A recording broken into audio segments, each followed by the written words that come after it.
lot of the tshuva svarim tend to usually go into it right off the bat. Usually says, do tshuva, here's how you do it, don't get angry, don't lie, don't say lashon hara. In the meantime, the Rabbinic Yonah goes in a completely different direction. Before we even get into the idea of doing tshuva, he says that we should basically thank Hashem for the fact that we even could do tshuva. He thinks that maybe the thank you Hashem stickers that people have on their laptops, on their cars and everything like that should have in parentheses for tshuva. Thank you Hashem for tshuva. And we're going to read it inside to see where he's trying to get at. Maybe he's trying to build a foundation for us to be able to appreciate doing tshuva more instead of treating it like a task, treating it more like a positive action that we can be doing every day. So it begins, Min hatovos asher hetiv Hashem yisbarach im beru'av, from the good that Hashem granted for his people, the Jewish people, ki heichin lahem haderek la'alos mitoch pakas ma'asehem, because he prepared us a path to be able to get out of the pit, to be able to get out of our rock bottom lives that we might have created for ourselves due to our actions, velanus mipak pishehem, and to be able to escape the trap of being negligent, lakso nafsha mini shachas ulahashim me'alei mapo, and he allows us to basically save our lives. He's helping us save our lives from destruction, and also in the process, he's turning away himself from getting angry at us for when we do things that are wrong. And Hashem teaches us and urges us to be able to go and step up to make sure that we return or to do tshuva from our mistakes that we did. And really, this is coming from the absolute most kind part of Hashem. He doesn't have to do this for us.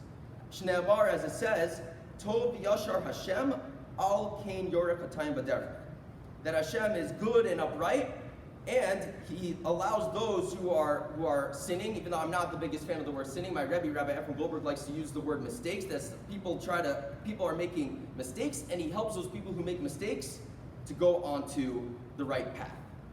So it seems like, based off of the Rabbinic Yonah and Shari Tshuva, that we should kind of backtrack of what we usually think about when it comes to tshuva.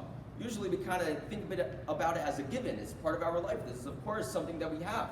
But really, the idea of tshuva is not something that we should be taking for granted. In fact, Rashi says towards the beginning of Sefer Bereshis that when Hashem created the world, what did he create the world in? He created it in the world of din. He wanted injustice and judgment. That if someone were to go and do something wrong, realistically, what would happen? They would become the dust of the earth. And not the way that Avraham Avinu was told that we would be like the dust of the earth. Unfortunately, in a worse way.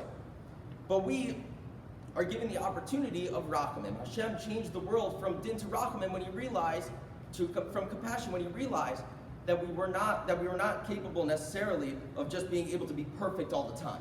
We needed that opportunity to be able to turn around, to make that U-turn. The Gra, the Vilna Gaon, says that when Hashem wakes us up in the morning, it means that we have still something to work on. We still have something to essentially be able to do tshuva for. And I think it's interesting because what's the first thing that we do when we wake up in the morning? We say, Modeh ani lefanecha. We're basically acknowledging that Hashem gave us this opportunity once again to be able to do tshuva. And we're thanking Hashem, we're acknowledging Him that He's giving us this opportunity to do so. And with that, it kind of creates a different twist to what tshuva is. Tshuva tends to feel like a task. We made a mistake, we did something wrong, we lied, we got angry, we said lashon hara, whatever it might be. And it might feel like this is just a task that we have to do because of a mistake that we made previously. Now, it's more of a positive outlook towards tshuva. Now we could see it as something that is incredible, as something that we're so happy for, because realistically, the world wasn't even supposed to be created in this way that we were able to make that U-turn. But now Hashem is giving us that opportunity. We wake up with that smile, and we're ready to go to be able to change ourselves for the better.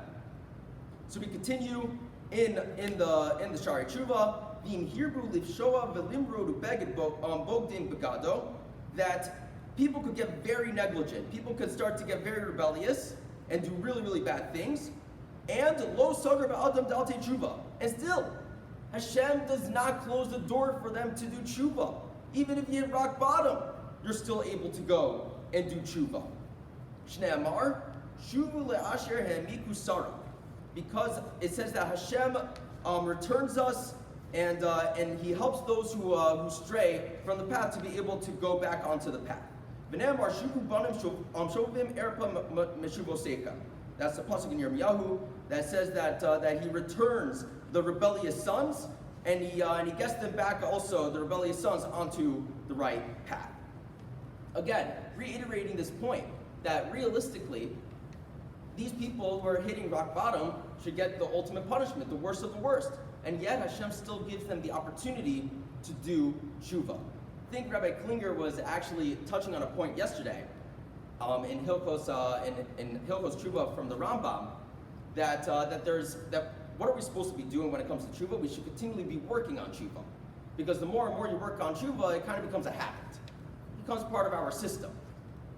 And I kind of saw this also on the other side, that if we start to not work on tshuva, we start to kind of get, a little bit passive, a little bit more blind with our actions, we start to see that we fall into bad habits that are very hard to turn around. So when I was reading this of Shuvu L'Asher and Miku Sarah, that Hashem allows us to return, I was kind of looking at it in a different way where yes, Hashem gives us that opportunity, but nonetheless, we should be able to understand that this isn't necessarily going to be the easiest thing to turn around. It's going to be hard work and dedication into doing this tshuva. But Baruch Hashem that we have the opportunity to do tshuva. There's a mashal that the Chavetz Chaim gives of a man who was told, if you go down this muddy path, you're going to be able to find this golden, this chest of gold at the end of it, this treasure chest of gold at the end of it, and you're going to live the best life ever. So this guy is like, obviously I'm going to go for this golden chest. I don't need the S&P 500 anymore. Just going to go and grab this. I'm going to be good for life. So he goes and he's going further and further in. It's getting more and more deep in. And this person is yelling at this point, saying, keep on going, keep on going. I'm telling you, the treasure chest is at the end of it. Finally, he reaches a point where he realizes there's no treasure chest. There's nothing here. And he tries to turn around, but it's very difficult for him at this point. He's waist deep. And even though, yes, of course, he could go and turn around, there's all that opportunity, but it's very difficult to be able to make that change. One of my students, when I was in Frisch this past year, I was in the Frisch Kollel. If you want to know what that is, that's a whole other, I only have now 2 minutes. So I'll tell you that also on Shabbos of what the Frisch Kollel is all about. It's really awesome. But I was learning in these small chaburas with different students, and someone didn't use the word habits when it comes to habits. What did they call it? The human algorithm. The human algorithm. Because the way they looked at it is the same way that when they go on TikTok and they go on YouTube Shorts and they go on Instagram or whatever else it is, that YouTube and all these different social media websites are paying attention to what you're watching. If you watch a video twice, 3 times, if you're watching, if you skip over something very quickly, they're paying attention to what you're doing. So then they can produce more material of that sort, so then you're going to stay on it for longer. They're tracking your habits, they're tracking the algorithm is tracking what you do. So too, the human, whenever we're going and doing something, if we do something over and over and over again, our algorithm kind of makes it that we end up doing that over and over again, and it's hard to switch around. We have to actively change ourselves to be able to change our algorithm. We have to actively search for something on YouTube, on TikTok, on Instagram, to be able to go and change ourselves. And I think for us to be able to see what the Rabbeinu Yonah is trying to get at is that yes, we could be knee deep, we could be waist deep in our process to be able to change ourselves. And it could be difficult. It could be that our algorithm of how we act and what we do is not necessarily how we hope to be, but nonetheless, if we put in that active thought to be able to change ourselves, we're going to see slowly but surely, a little bit by little bit, me'at me'at, we're going to see that change. So what the Rabbeinu Yonah essentially was doing in Shari Tshuva in the very beginning is first giving us a little bit of a glimpse of how incredible it is that we get to do Tshuva, and then also giving us a little bit of an understanding that it's not going to be necessarily the easiest process, but we're so grateful for being able to do so.